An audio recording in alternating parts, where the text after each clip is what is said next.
Hello বন্ধুরা, আমি হলাম জিনি। আজকে আমার স্কুলের প্রথম দিন। আমি ক্লাসে গেলাম আর দেখলাম আমার আকামলা বলফ্রেন্ড পিছনে আরামসে ঘুমাইতেছে। কিন্তু বন্ধুরা, আমি এসে গেছি ওর ঘুম ভাঙাতে।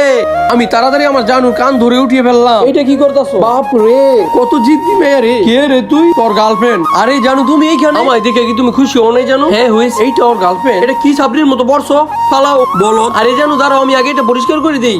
বন্ধুরা কি বলবেন? মহারানী, এখন আপনি আপনার সিংহাসনে বসতে পারেন। কি করা মেয়ে রে, আমার সাথে পরিচয় হও। আমি নুসরাত সীমা। আমাদের মাঠা মোটা স্যার ওই মেয়ের ক্ষমতার ব্যাপারে বলে। এইটা বড়লোক বাপের রাগী মেয়ে, আর ওর নাম নুসরাত সিনহা।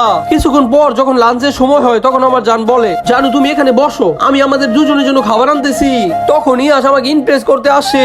না, আমার জান আমার জন্য খাবার আনতে গেছে। আর এইখানে এই চুন্নি কি করতেছে? ওই শালা তুই বাইরে হয়ে এখান থেকে। কিন্তু এই ছেলের একদিন আমার প্রতি এত ভালোবাসা কিভাবে জন্মালো আমি নিজেই বুঝতে পারলাম না। বন্ধুরা, ওরা ঝগড়া লেগে যাবে। পার্ট 2 তে কি হয় দেখতে তোমরা কোন ক্লাসে পড়ো বলে যাও।